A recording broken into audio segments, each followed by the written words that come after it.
Welcome to the Wisdom to Wealth podcast. This is the podcast where I get to interview the wealthiest entrepreneurs and business owners in the world.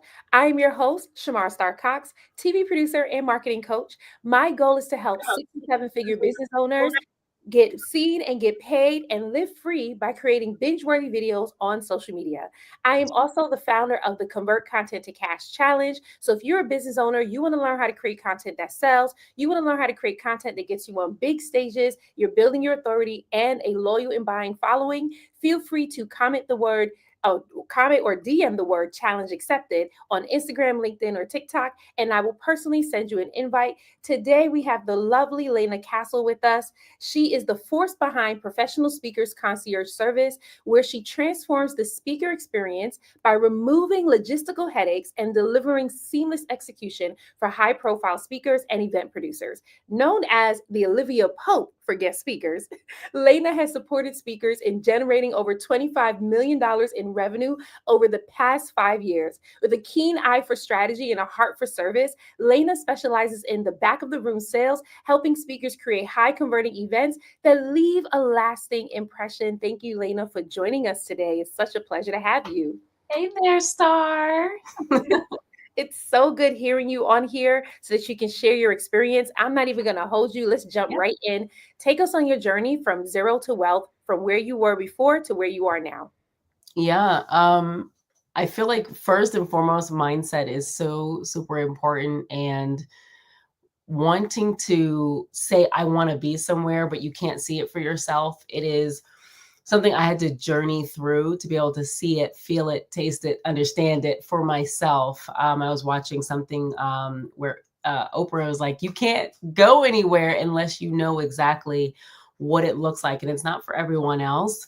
And I'm thankful that my husband, who is also good at just asking really, really good questions and understanding my heart for service, that it's just beyond just doing the thing, but also wanting to know the vehicle in which money can change things, and it's not, a bad thing. So changing my mindset, I think, was the first initial thing to get on this journey of understanding what it is that I wanted for myself, but also a vision for what I wanted for my clients, and that is what really changed everything. I love that. I love that you jumped right into mindset. Now, what let you know that you needed to change your mindset? And what was the mindset you had before that made you want to change it? Yeah, I feel like, as my pastor in Virginia used to say, stinking thinking. Like, I would devalue the value that I provided for a service, and I know that for the first 6 months of business, I just did it for free.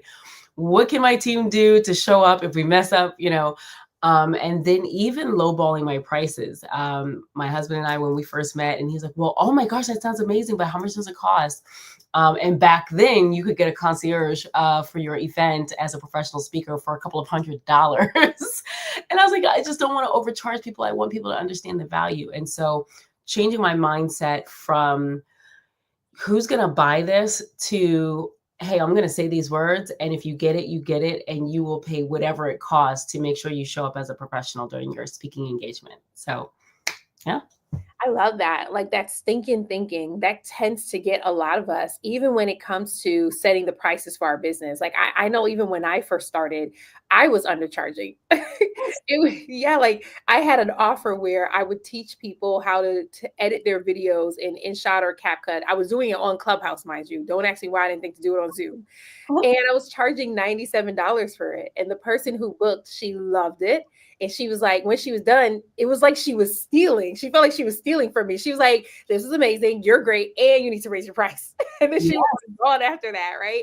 And so sometimes we think if we charge at a low price, we'll bring in more people. But it's the exact opposite. Like if if you have a premium offer and you're charging at a low price, people think that it's a knockoff. Yeah.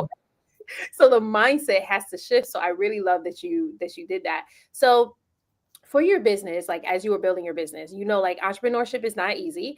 And for you, you also still work your 9 to 5, right?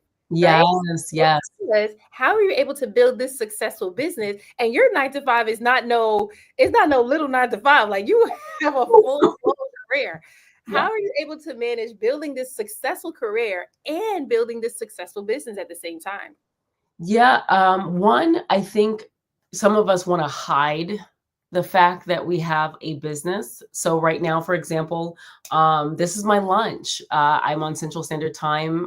The what I do is a lot of the supporting of the chief of staff work and executive administrative work for the some of the C-suite level executives at a particular organization, and so it's all about timing and building the right team around you. I'm able to throw things at two different admins for two different things. And they know exactly what to do with the information. Hey, schedule this, or hey, make sure that this person is a part of our affiliate program, whatever that is.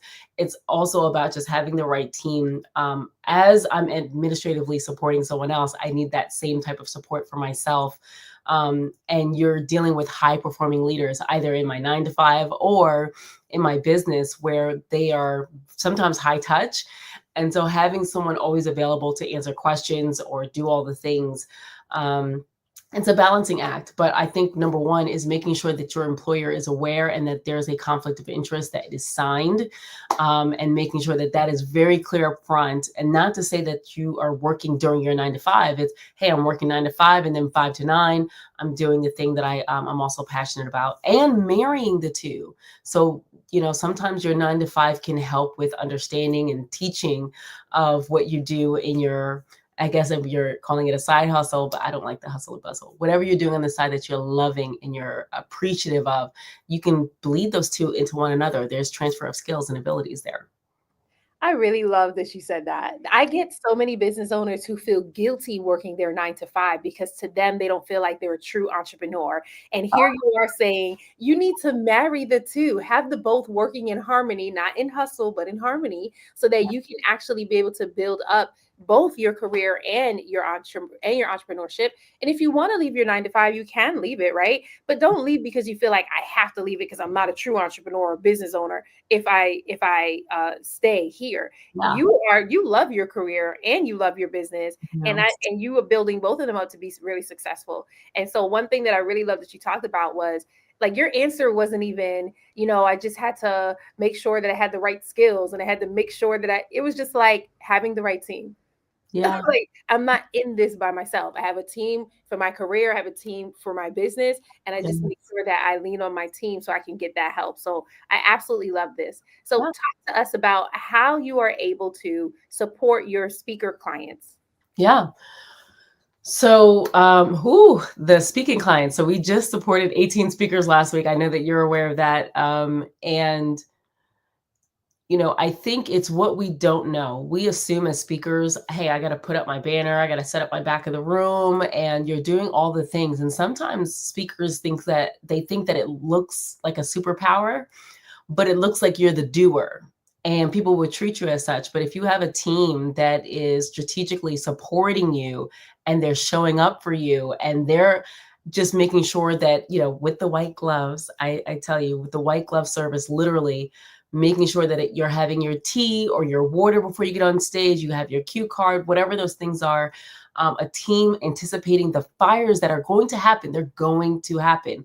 And I don't believe that it's going to be magic that just solves the problem. There has to be a person that is willing and wanting you to look good on stage, and you have AV production going on, you have an event planner, you have all of these moving pieces of other people a part of this event experience, and having someone that have those relationships with those individuals to make a last minute change or whatever those things are. Our team is handling fires. Like, we can't even put this into words, like gluing on a nail before getting on stage, or if it's like, hey, you need a little bit of lotion, or hey, you may need this, or let me just make sure that your hair is in place, or a bobby pin. It's the smallest details that will drive a speaker crazy and just throw them off their game. So our team is on-site support, handling any kind of logistics and fires and operational things that the event planner is saying, like, listen, just take care of the speakers, make sure that they have their best experience yet,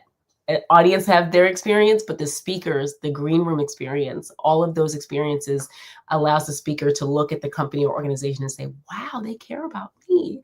Some people don't care about the speakers, but the people that I get to work with, they care about their guest speakers, and speakers who care about their career are the ones that hire us for their individual offerings and whatever they're doing on stage. There was something that you said that like instantly was, wow, that's a huge shift. Even the mindset shift that just happened to me. You said you could be the speaker that's showing up doing all the things, but then you'll get treated like the speaker showing up doing all the things. Or you Yes. could be the speaker that's showing up with quality, which Yeah. is now you have a team that's taking care of it. So now in the event producer's mind, we got to pay them more. Yes. We got to give them more of a spotlight. Yeah. Or just being invited back. Like as a speaker, you want more opportunities, and how you show up, it's your brand. As you know, your brand is a walking billboard. So at how you're interacting, even before even getting to the event experience, all of those interactions are speaking volumes of how you deal with people and dealing with an opportunity given to you. And so however the team is responding, especially even day of, it's just a representation of who you are as a professional. I love that. I just think that's super powerful because especially speakers who are just starting out in their minds, they just trying to get on the stage. But Yeah. when you're a more established speaker, it's like I want to make sure I'm returning back to the stage, but then also I'm able to have more opportunities of being on the stage and meeting other people. So I Yeah. really love that you share that. So, what's one decision or shift that you made in your business that really skyrocketed you to the next level? The one decision, I believe, oh, that's a really good question. Um, there's two decisions. In my mind, knowing that my service is not for everyone, I wanted to help everyone. I wanted to help every speaker. They have a message, and I'm like, I really want to support to the point where I'm like, let me just show up for you. But I had to let that go.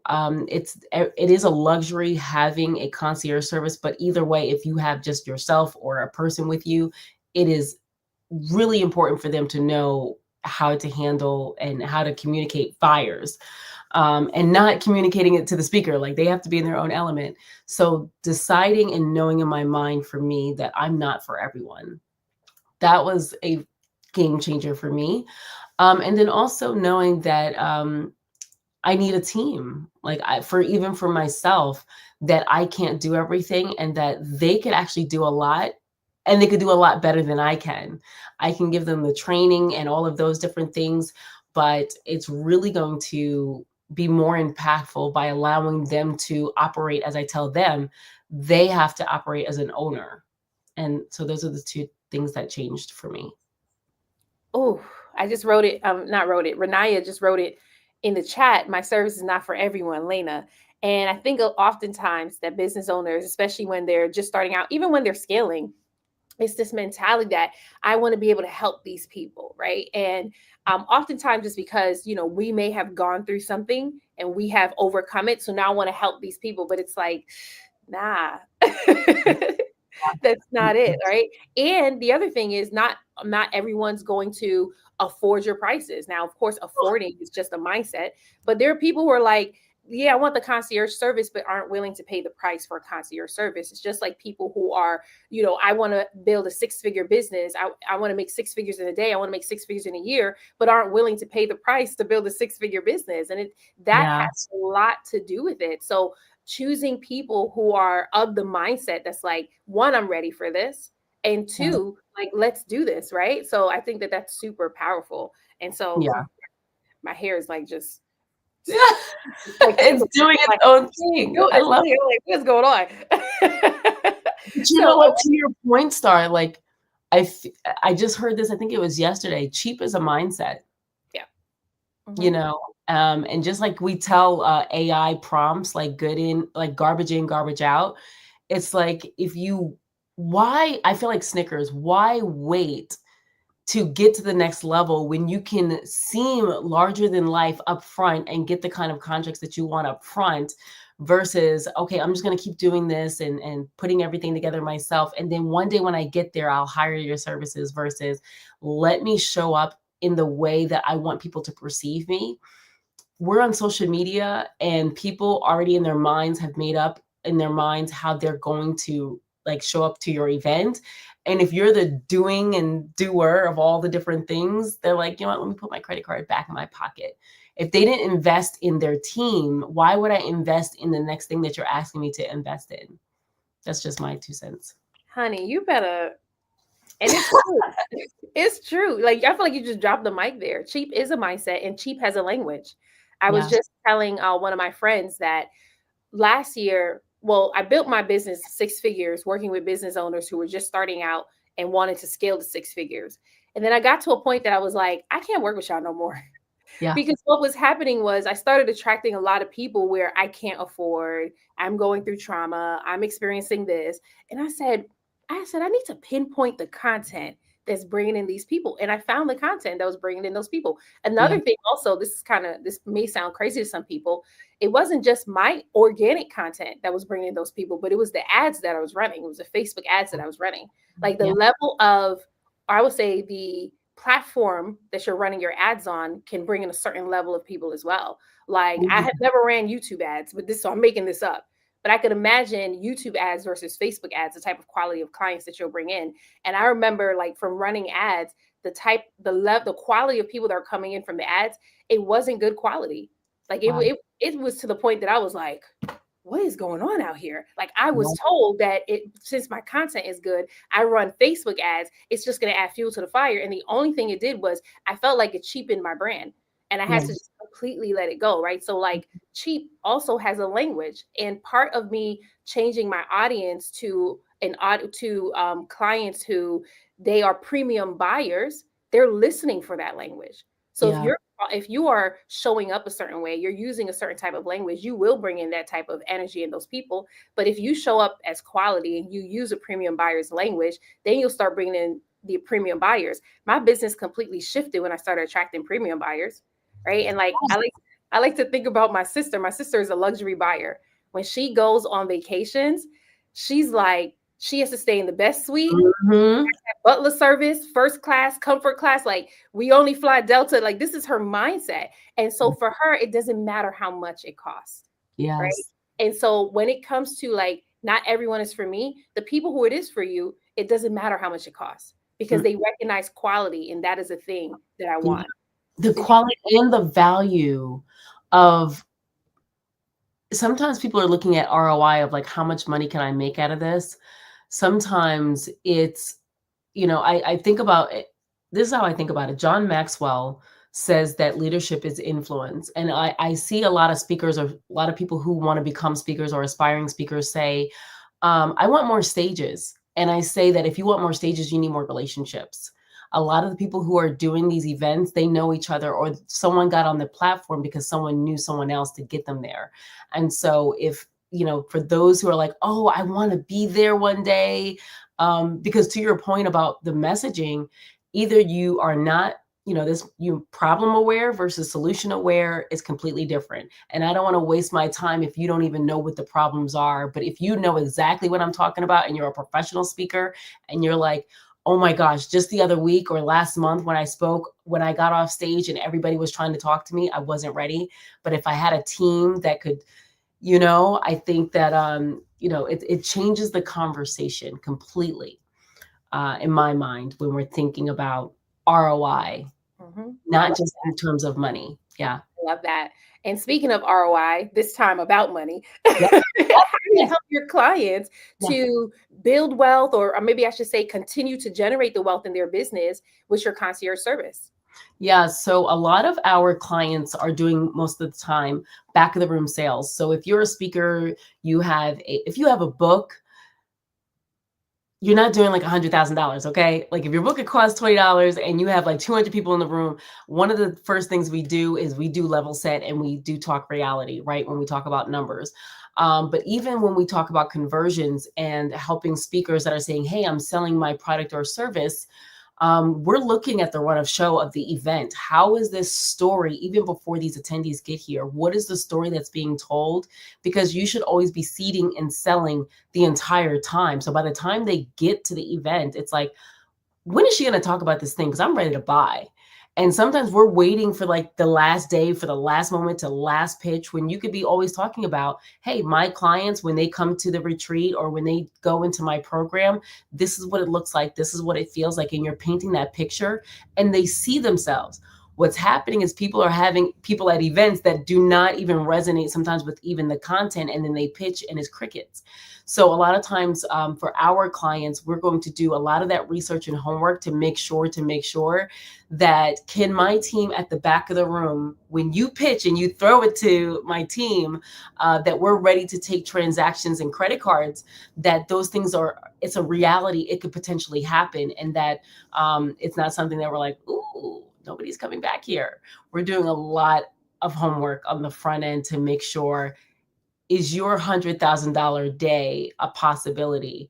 Is your $1 million year really possible? And especially if they've never done it before and this is the first time that they have the aha moment, then let's talk through it. And it all starts even when we talk about the logistics from and how is all of these stories coming together to generate the goal. And sometimes that isn't there, and we can do but so much, but then again, everybody's not for us, and maybe, you know, someone may not be ready, but someone continuing to think about, okay, we've done 30 or 40,000, how do we get to 80,000, $150,000? And sometimes it's just small tweaks, small refinements, and small misses that we can say, okay, we can close the gap so that you can get to your number. But it takes time and conversations and strategy to do that. It's so powerful. I mean, I love how you just kept talking about the story, right? It's not just, high level thinking, logistics. I mean, yes, that's a major part of it, but you were like, what is the story that's being told? And what I love so much about that is because marketing, a lot of what we do has to do with the story that's being told, like so that you can get to the final conclusion. So I love that. But I also loved how you paused when you were like, if you have a book, and it's 200 people in a room. I was like, uh-oh, she went through that. Somebody Yes. was Yeah. like, I'm selling a book. I want to hit 100K days. And you were like, reality check. Yeah. And we can strategize. Like, how do we pair a book with a program? How do we, is there a book club that you can do that, is exclusive and includes in a retreat somewhere? Like, how can we elevate this book and it's not just the book, but what else can we build around this book that includes an experience that's worth the price point, connected to your ideal number? And the fulfillment has to be there. You can't just say, oh yeah, I'm just going to do that thing.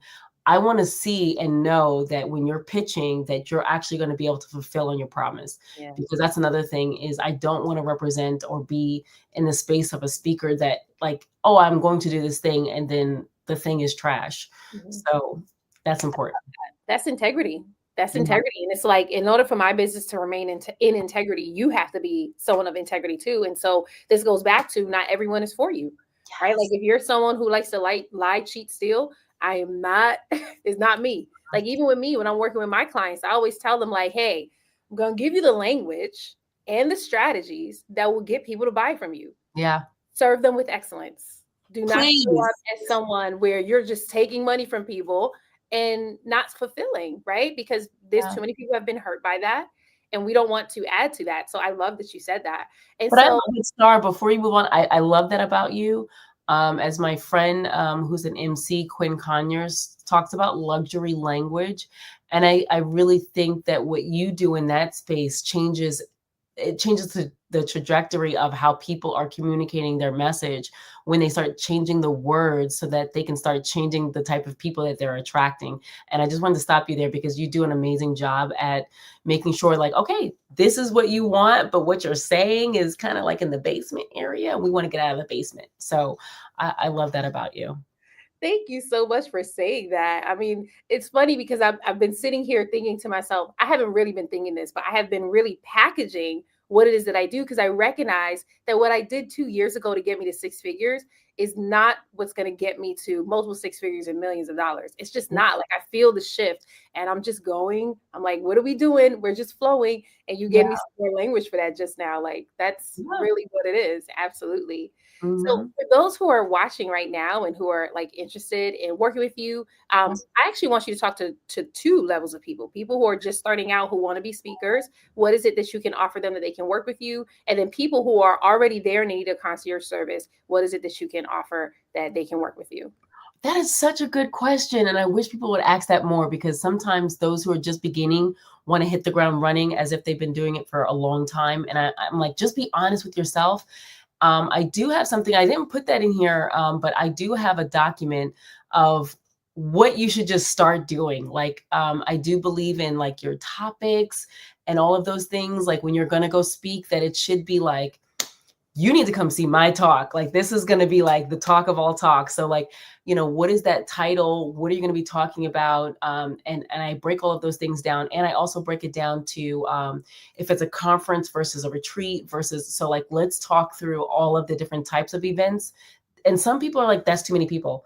So like maybe retreats is a little bit better for you. And what does that look like if you're just starting out and you're like, well, what should I be thinking about? What, when somebody tries to hire me, what should I have as an asset? So I can provide that to you, Star, so you can give to your people. If you're just starting out and speaking, you're like, well, where do I start? Please start there because you will be light years ahead of those that are already in the game. Because they still, when I say, hey, where's the bio, the headshot, and all of these different things, your media kit and your EPK, they're like, it's here. You should know exactly where those things are. And when you can show up professionally, people will have your names in rooms for you for other opportunities if you can get it done right the first time. Other people are still working through that. Love you guys though. So for those that are, I need a concierge service, you go to prospeakerservice.com. You're able to go and you can go in, look at testimonials, and there's going to be so many more updates to the testimonials now that we have like a million more of different speakers. But prospeakerservice.com, you can go there and you can just go ahead and book your event consultation so we can ensure that we're a right fit. Does it make sense? And where you are on your speaking journey. So, yeah. I love that. I thought that was so powerful, especially when you were talking about to those who are just starting out, right? Because there are a lot of people, they will come to me, they say that they want to be a speaker, and I'm like, great, I can't make you a speaker. Like, Yeah. that's not what I do. I can help you build the audience so you can get seen as a speaker. That's Yes. what I can do.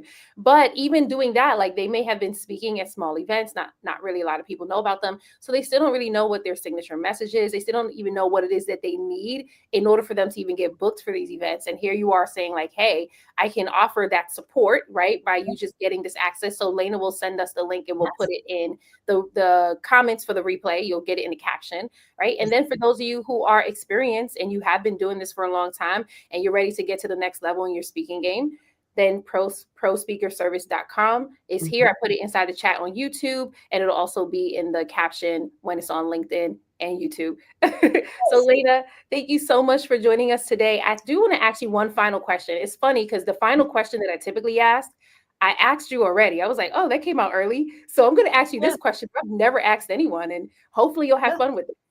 What's the most embarrassing thing that ever happened to you in your business, in your life, even when you're working with your clients? So, well, if you ever look at, if you go to prospeakerservice.com, it'll be there. But the whole impetus of how this even started my company was Oprah was a keynote, and my responsibility was Mark Burnett. And I'm like, I don't even know who that is. And I'm Googling him. And I'm like, oh my gosh, he's the creator of Shark Tank and like Survivor. Like, I don't even know how I didn't even know that. And supporting those at that level. Like, listen, I grew up in the Hamptons without the mansion. Okay. So I don't really get starstruck easily.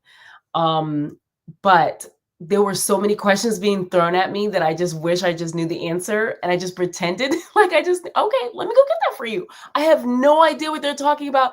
Who the heck does this for speakers? I'm like, oh my gosh.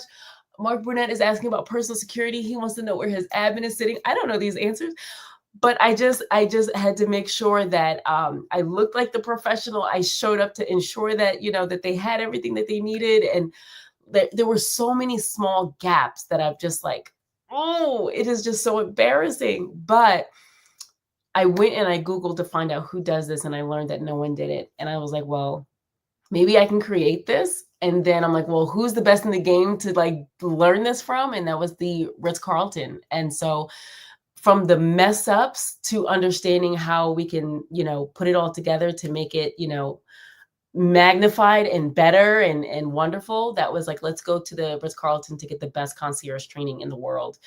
Ladies and gentlemen serving ladies and gentlemen. So yeah, my mess can now become my message. So yeah, I just did all that craziness in front of the baddest and biggest and greatest people. But from that was birthed my company. So yeah, What fall a first. powerful story. Now I know you are a gifted speaker because I just threw that one at you. You didn't even know I was going to ask you that.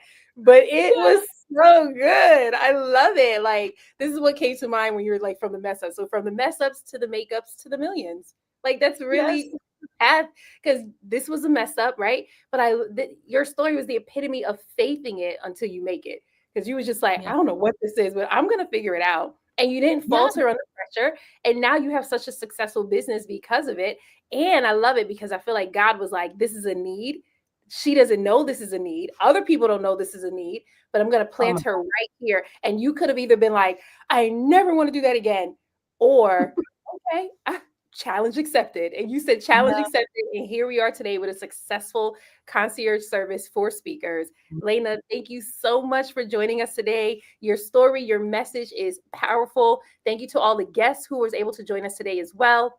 We will be back again tomorrow for another episode. Our podcast airs Mondays, Tuesdays, Wednesdays, and Thursdays at 12 p.m. Eastern on Instagram, YouTube, and LinkedIn. You all have a pleasurable day. Yay.